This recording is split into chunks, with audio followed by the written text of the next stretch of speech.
আসসালামু আলাইকুম রহমতুল্লাহ বরাকাতু। আলহামদুলিল্লাহ, গণপ্রজাতন্ত্রী বাংলাদেশ সরকারের মাননীয় প্রধানমন্ত্রী জনাব তারেক রহমানের আমন্ত্রণে আমরা এখানে আজ ইফতারে একত্র হয়েছি। আমি অন্তঃস্থল থেকে ধন্যবাদ জানাই মাননীয় প্রধানমন্ত্রীকে আমাদেরকে আমন্ত্রণ জানিয়ে সমাহিত করবার জন্য। সেই সাথে বাংলাদেশ থেকে ক্ষুধা এবং দারিদ্র্য বেকারত্ব দূর করবার জন্য ওলামা ইকরামের যে অক্লান্ত পরিশ্রম এবং অবদান আছে সেটি আরও জোরালোভাবে ভূমিকা রাখবার সুযোগ আছে বলে আমি মনে করি। শুধু কমি মাদ্রাসাতে 7 লক্ষেরও বেশি এতিম, দুস্থ এবং অসহায় শিক্ষার্থীরা লালিত পালিত হচ্ছে। এই ছেলেগুলো, এই বাচ্চাগুলো যদি কমি মাদ্রাসার পরিপূর্ণ তত্ত্বাবধানে লালিত পালিত না হতো, তাহলে বাংলাদেশে আজ যে সমস্ত কিশোর গ্যাং সহ যে সমস্ত সমস্যা এবং ক্রাইসিসগুলো আমরা দেখতে পাচ্ছি, এগুলো কতটা প্রকট আকার ধারণ করতে পারতো সেটা বলার অপেক্ষা রাখে না।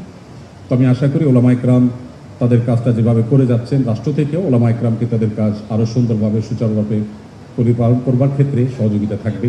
দোয়া করি আল্লাহ তাআলা আমাদের এই প্রিয় দেশটাকে বিশ্বের মানচিত্রে মাথা উঁচু করে দাঁড়াবার তৌফিক দান করুন। এবং সেই সাথে আমি বিনয়ের সাথে অনুরোধ করছি মাননীয় আমাদের বাইতুল মুকাররমের সম্মানিত খতিব হযরত মাওলানা আব্দুল মালিক সাহেব হাফিজাহুল্লাহ কিছু কথা বলবেন ইনশাআল্লাহ। ওলামা ইকরাম, ইমাম খতিব যারা আছেন, আমি মনে করি প্রায় 4 লক্ষের মতো মসজিদ এদেশে যে আছে, বাংলাদেশে সকল পলিটিক্যাল পার্টিগুলোর অফিস, সকল সরকারি অফিস একত্র করলেও 4 লাখের ধারে কাছে হওয়ার কথা নয়। এই 3 লক্ষের থেকে 4 লক্ষের মাঝামাঝি যে বিশাল অঙ্কের মসজিদগুলো আছে, এগুলো শিরা উপশিরার মতো দেশের সমতলে, পাহাড়ে সব জায়গায় ছড়িয়ে আছে।